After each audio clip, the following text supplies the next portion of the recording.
Live from the Panera Studios, it's the Reading with Robin show, brought to you each week by my friends at Panera Bread. It's where I go to start my day just right. There's nothing like that first and second mug of coffee. It's always hot and fresh and at your neighborhood Panera. I even take some to go. Let Panera cater the holidays. Panera Catering takes the stress out of meal planning for your holiday events, big and small. Visit PaneraBread.com. Check out all of the delicious menu items. Order ahead, and they'll have it ready for you for a quick and easy pickup. Give yourself a gift this holiday season, and let Panera do the cooking. All at Panera Bread. Reading with Robin also brought to you by Point Street Reading Series. It's the third Tuesday of every month. For more information, please visit Point Street Reading Series on Facebook. And now, enjoy the show. It's Pub Day, and not only is it Pub Day, but it is debut Pub Day for small admissions. My guest is Amy Poeppel. She grew up in Dallas, but she is now a New Yorker. She has 3 sons, and she and her husband live in New York. She attended sessions at the Actors Studio Playwrights Director Unit, and a theatrical version of Small Admissions is where it all started by staged reading. I want to hear all about this. Also thrilled to know Amy is currently working on a new novel because I already love it and I don't know anything about it. She's been blogging weekly for the Debutante Ball. She is a Deb, and her writing has appeared on The Rumpus, Higgs Weldon, and in Powder Room and Literary Mama. Welcome to Reading with Robin, Amy Poeppel. Thank you for having me, Robin. My pleasure. I never like to talk about the next book, but when it says it in the bio, then I'm like, that's what you want to, when you read a book that you love and meet an author, and Amy and I have had the pleasure of meeting several times, you know, you want to know what else, but I never like to ask because, you know, who wants to be, you know, you want to talk about this right now. But right, yep. It's there. You can visit her site at amypoeppel.com. Also, there's a Facebook page. You've got an author Facebook page. Go to visit Facebook and Amy Poeppel, author, and then you can like it. You can find Amy on Twitter, on Instagram, all over the place. And really exciting, right here in Rhode Island on the 17th of January, Amy will be headlining at the Point Street Reading Series. Can't wait. I'm so excited where you've attended. Like, to you, you're going to get there and be like, yeah, I know how this works. I'm very familiar with this. Yes, I have been an audience member more than once. And I just love the setup. I love the entire program there. And I cannot actually believe that I'm going to be participating. It's kind of a shock. I'm so excited. And I get to introduce you. I get to run up on the stage and introduce you. And I really do. I mean, I am so excited. As soon as we met, it was just like this instant connection. And hearing about Small Admissions and seeing that gorgeous green cover, that cover just pops everywhere. I'm so excited to be reading about it, and buzz all over the place is so exciting. You have an awesome team at Simon & Schuster Atria Books. I love working with Stephanie. Do. Oh, they're so great. And Lynn Buckley is responsible for that pretty cover. She did such an amazing job. Oh, I don't know awesome. if you knew that there were 2 covers preceding this one. I did not. There were. It's a long, you know, I'm new to this process, but it was sort of fun to see the way I didn't turn down anything. I am sort of an easygoing person. They showed me the first cover. I said, I love it. I just love it. It's great. And with their, you know, salespeople and their team, they just decided that it wasn't quite the right one. And they came up with a whole new cover. And I said, I love it. It's great. You aren't easy. You are a treat. Amy and I were talking about that off air. You leave certain things to the experts, and you know, like, that you trust. You just trust you know people what you who know like. what they're doing. So you like the first one and the second one. And the second one, but I have to say, when they sent me the third one, I did think 3 times the charm. This one, I just knew that not only did I also love this one, but I thought this one, it's just such a pretty cover, and it really does sort of speak to the book. It's kind of whimsical, but it sort of has that closed gate, which I think is the way parents think about the whole private school admissions scene. That the gate is closed, and I love that they put the little note through the door. It's charming. It really does convey the playfulness, the brain behind the book, and the relatability because who does, you see these gates and you immediately have a connection to them in some way. The whole thing is weird. So I didn't see either of the others, but this one just seems perfect to me, and it is really such a process because, as we know, we do judge. And I would see this, I would pick this up in a second, and it's Amy Poeppel. It's small admissions, and it comes out today. So, and people are, buzzing about it, and I posted Julie Clam's wonderful review in the Washington Post, which is really exciting. I fainted. I fainted. I think I had to be revived after I saw that. And, it is it's about exciting. fit. Yeah. It's so funny to talk about the cover this way because, in a way, thematically, that's a lot about what the book is about. I think that cover was just the right fit. And as Emily Bessler had even said to me, there's more than one cover for every book, and you just have to get the one that's the right fit. And, of course, that's really what the book is all about, too, finding the right fit. In terms of your soulmate, in terms of the school you want to go to, in terms of just anything that you sort of want to participate in or be part of, you've got to ask yourself, am I helping the odds by choosing the best fit for what I'm presenting? And that's not always the way people look at things. When you have your mind set on something, whether it is a friend, a partner, a school, whatever that fit is, there's so much that's wrapped up into that and things that people don't even really think about and what goes to inform that decision. Right. And it doesn't always work out. And so talk about the idea behind this book. And also, I'm just really interested in how it was, performed and then expanded into a novel from this play. I think that's really, I can see where that would work so well from the storyline and just the characters and the whole thing. I tend to think theatrically, I think, just because I don't know if I told you that I did a little stint in theater after college. I was reading, yes, and I was reading all about it. You are known for some brilliant work in and some not so brilliant work. Brooks Pharmacy. Work also. Work has many layers, and bios can be vast, and I think that that's part of what makes it inform so much. Is that there's so many different layers to us, and I could see with your personality how that would be so great. And a truly terrible episode of America's Most Wanted. That's in your bio. Oh, the worst. That wasn't me. Don't dig that up. I'm hoping that cannot be found anywhere. Dug up. I'm really hoping. I will not look. I promise. Thank you. You're welcome. I would Absolutely. appreciate it. No, I did a lot of theater.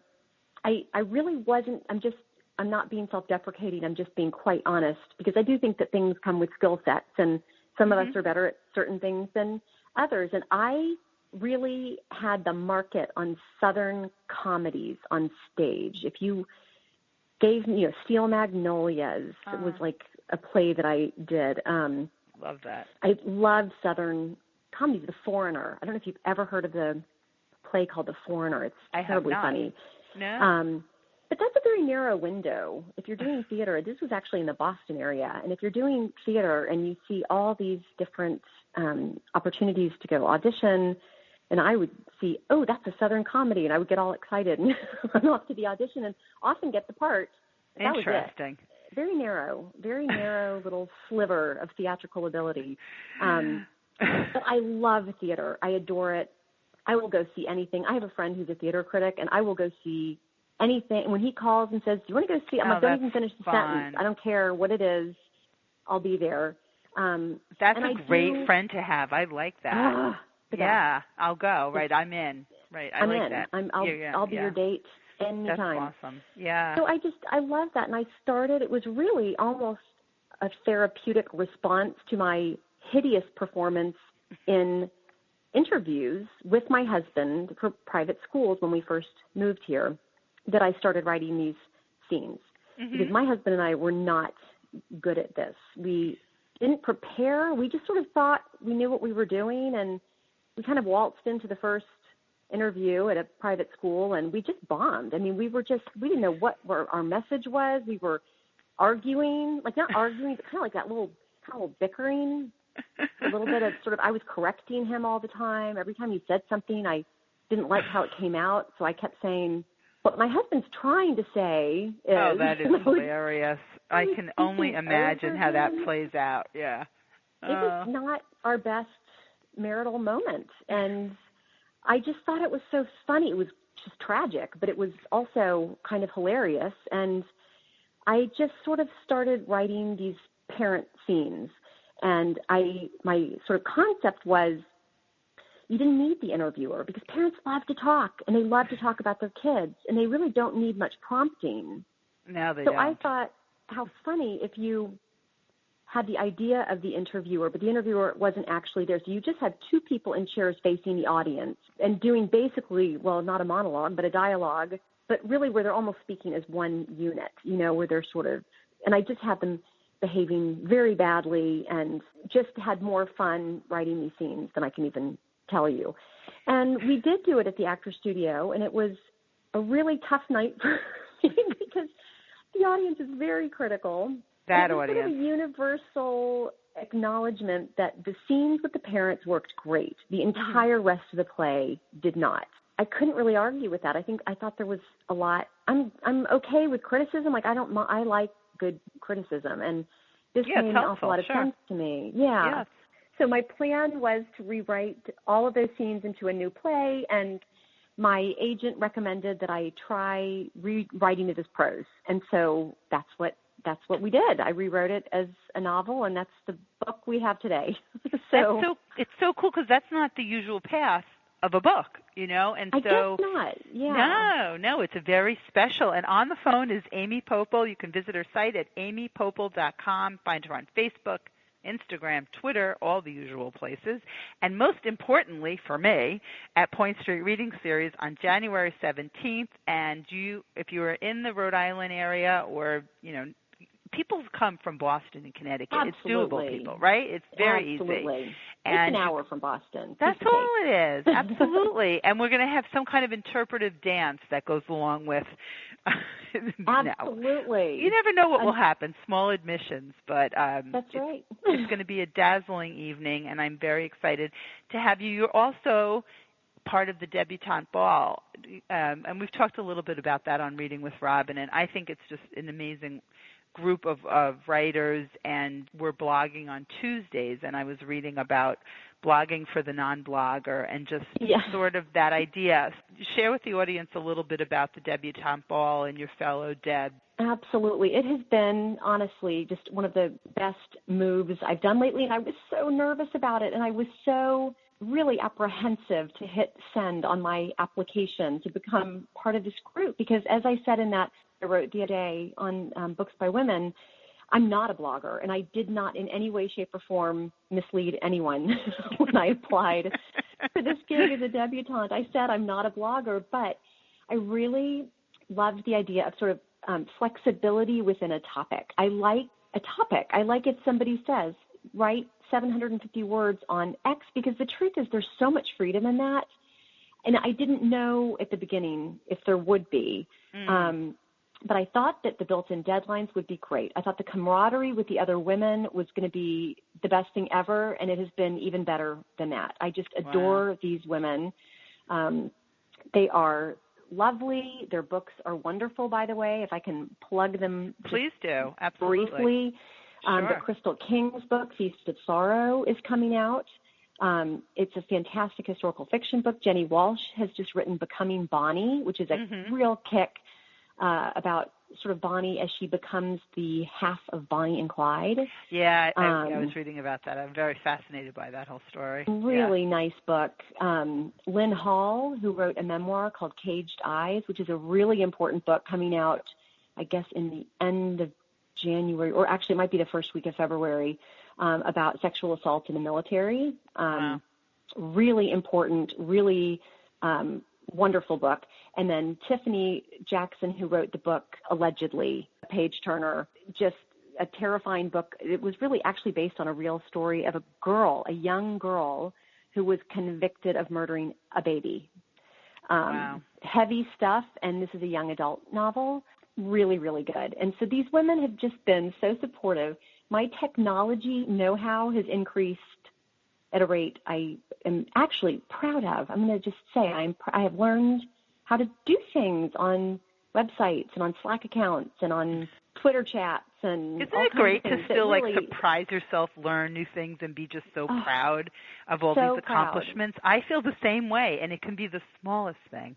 really. Yeah, which is very overwhelming. It's a little thing, and you think, oh, my gosh, how could I ever? I don't know what this means. I've never done this before. And then you do it, and you're like, oh, that's just like everything else. It's just another site, or it's another app, or it's another, But honestly, at my age, being part of the post-50 crowd, I do have some insecurity about my technology know-how, and this was such a great thing because it sort of forced me to keep up with things, and because I can't let the other women down. I can't say to them, oh, you're going to have to post such and such for me because I don't know how. I have to figure it out. I have to figure it out. Exactly. And that's the thing, too. When you're held accountable by those, you don't want to let anybody down. And it is really a big commitment. So I can imagine when you hit send on that application that you're really signing up for, if you're accepted, you're signing up for quite a year and a process. And I think it's, really, I've always been fascinated by the debutante ball and all of that. I remember once, because you could nominate your favorite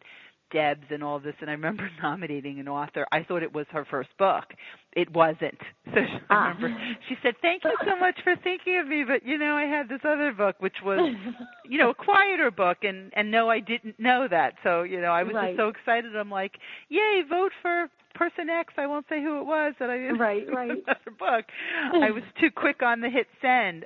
But for more about that, people can go to debutanteball.com and see all the cool things and the guest bloggers and all the authors that Amy just mentioned and their books that are coming out soon. And just a great exercise. I mean, I would recommend to anyone who's sort of starting out with a career in writing, what a great exercise to say, by X hour on X day every week, here are your we lined out the topics for the year. Yeah. And we make changes sometimes. The other day we had a topic coming up and someone said, didn't we just do a depressing topic? Haven't we run through all the depressing topics that there are to discuss? Yeah. So yes, like being in the, I don't know if it was about just sort of having a tough spell with writing, just writer's block or something like that. And we had sort of done something like that fairly recent. And it's nice because we really can write about whatever we five choose to write about. But what's really interesting to me is that I don't have an earnest voice. I can't do, this is what I've learned. I can't do sort of sweet, earnest, let's say that it's a topic about parenting. I can't do, it's not that I don't love my kids and love parenting, I do, but I can't do the sort of joys of the baby feet and the nostalgia. I tend to see things in a, I don't want to say in a harsher way because I don't think I'm harsh. I just like to see the humor in things. Wow, where I'm with you on the humor, and that was one of the things I enjoyed reading about the things that you've learned, because you say don't adopt a different voice, and I that's so important in so many ways.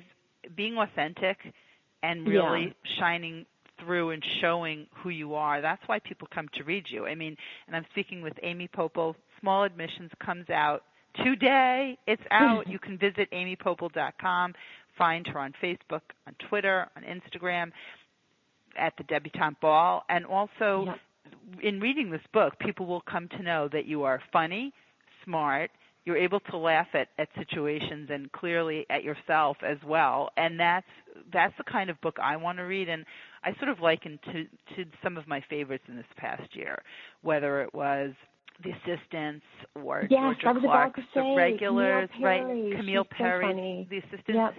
Smart, funny, and relatable, I guess, those are my favorite kinds of books. And also, usually they also have an awesome cover. So Small Admissions absolutely encompasses why I like to read. And so your voice is a voice I connect to. So I can imagine how you'd write about parenthood, or how you would, because and those are the things people really connect to, I think, for the most part, and that's why people are reading you. It would be nice if we could all sort of being a little bit more versatile or something, but it's like you said, it still has to be authentic at the end of the day. It can't, I sometimes look at these blogs that are very sweet and earnest, and I think, why can't I just tap into that part of me? And I think it exists somewhere, but does it? You think so? Maybe not. I don't know. I think some people are delusional, or there's something that's not connected properly in their brainwave, or maybe they're projecting what they think people want to read, or maybe they just. Some people are simple, Amy. I think some people are just really simple, and so that is all they sort of see, and then you sort of get them alone for a few moments, and then they get like, wow, I really didn't think of that. So maybe they just thinking. As a parent, you've got 2 kids. I do. Do you look back? I mean, it's not that I don't have nostalgia, but I don't look back with all sweetness and little heart balloons coming out of my eyes. Not all. So much sweetness, and I think memories sort of sift out. There's a reason, that we don't remember everything, but something will remind me of an incident, and I'll think that wasn't my proudest parenting moment. Oh boy. And they exist, of course. Yeah.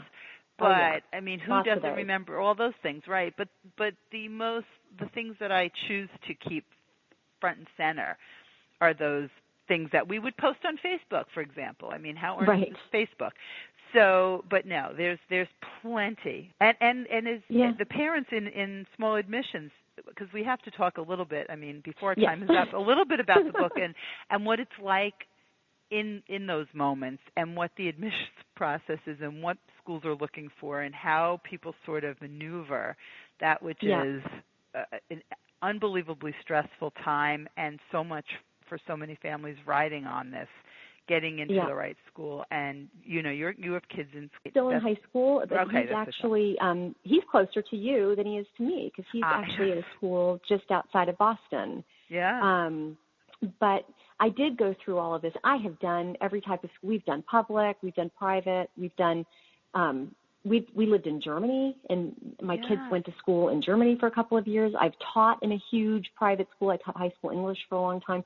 So, and my husband's a college professor, so I sort of feel like the whole you've got it all covered. The school world is very immediate to me. It's very much, I think, in a school calendar. To me, having January coming up fast is not really the beginning of the year. It's the middle of the year.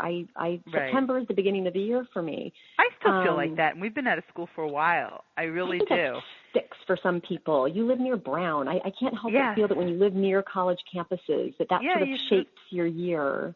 It new absolutely kids are coming. does. Well, there is that. I mean, my daughter is home right now for vacation, and I'm like, I likened it to school break. It still feels like it's school break to me right now. Yep, exactly. I just think that way. And so the whole process of whether it's college applications, which I just went through and I'm about to go through again with my kids, or applying to private schools, or even the nutty system of getting into public schools in New York, which is just a novel in and of itself. I mean, that's really stressful. Lots of tests, lots of, if you've been absent or late too many times in middle school, you have a heck of a time getting into the good specialized high schools that are public in New York. One of the biggest accomplishments when we moved here was NYU pulled strings, I guess, and got our kid into our own public elementary school. Wow. And everyone was like, "Aren't you excited?" And I was like, "Wait, I thought that one was a given." There are no givens in New York City, but I can imagine because so much rides on that. And like you say, the pulling of the strings, and also knowing which questions to ask or how to get things done. It's so it's just amazing what goes into it. And of course, the children are so thankful to their parents for, maneuvering all this and getting this done. But you must feel like it's just one after the other. And like you say, you're on college and still got this high school going on. And this is one part of parenthood that I have to say I'm glad to be on the other side of, really, because it's exhausting. A lot rides on it, and it is exhausting. And then there's, you talk about it in the book and with the characters who play it. And we have to say, too, in Small Admissions, your characters are just so colorful, and the dialogue is witty and just like laugh out loud funny kind of book, and also one that really just brings back some memories and feelings, and it's really just so on point and connected to so much of what goes on today, and this is a must-read. It is an amazing way to end 2016, for sure. Yeah. I think when parents find themselves in sort of a vulnerable situation like that, where you're trying to do the right thing for your child, and I really try to not lose sight of that in the book, that at the end of the day, the parents who really make mistakes like I did and do many things right and a lot of things wrong like I did, and am still doing, we're really trying to do the right thing. And I think that's why the stakes are so high. It's our kids, They are, right. What's higher than that? Exactly. What's high, exactly. And so when I see parents, this is the first year that I have not been interviewing since I started working in admissions. This is my first year off because I just finished, my last interview, I guess, was in March of last year. And I really have to say, and I do hope this comes across, because most of the laughing and is really where I saw myself in other people, where I understand what would make you come into an interview and say such a thing. And I won't do any, I don't want to give anything away here, but there is a moment in the end of the book where one person said to me, I wonder if that went too far. And the truth is, and you will understand this when you finish the book, anyone out there, it crossed my mind, not me. Interesting. It crossed my mind with some of these parents that they might get very, very upset with us. Okay. It really is a very emotionally charged process for parents, and they have no control. And it's the losing control really for the first time, because if you're very wealthy in New York, you can kind of set your own agenda, I think, for the most part. Sort of the way how it appears to me anyway. But in this, you don't get to pick. You don't get to say, that's the school I picked for my kid, that's where my kid is going. And it does do something to parents when they are suddenly at someone else's mercy. Especially which is such an interesting thing as a writer and certainly as a reader, to throw your characters into a situation and loss of control, as you said, especially when you're used to getting your own way, or most things can be figured out. And I don't know how it works in New York, or how much of a wing of a school or a building has to be built, because you always figure there's a way, but then those become really extreme. And so for some people, being disappointed for the first time in a very long time could happen in the admissions or ever office or ever, right? Because it still comes down to numbers and how many kids and what slots they're trying to fill and how many people they absolutely have to keep happy. And there's so much that goes into it. So, we've been on both sides of that as well, and there are stories. And so it gets in, the stakes are, when it comes to your own children, there's really nothing that a mama bear won't do often. And you can read about that in Small Admissions. And it is just, I love to say, reading with Robin, huge thumbs up, treat of a book. It doesn't get any better than Small Admissions. And I am so excited to see you soon in New York, and also here in Rhode Island on the 17th of January. At Point Street Reading Series, and visit Amy's Best site. reading series around, really. It's fantastic. I can't wait to see you there. And thank you, Robin. It's my pleasure. And also visit Amy's site at amypoeppel.com.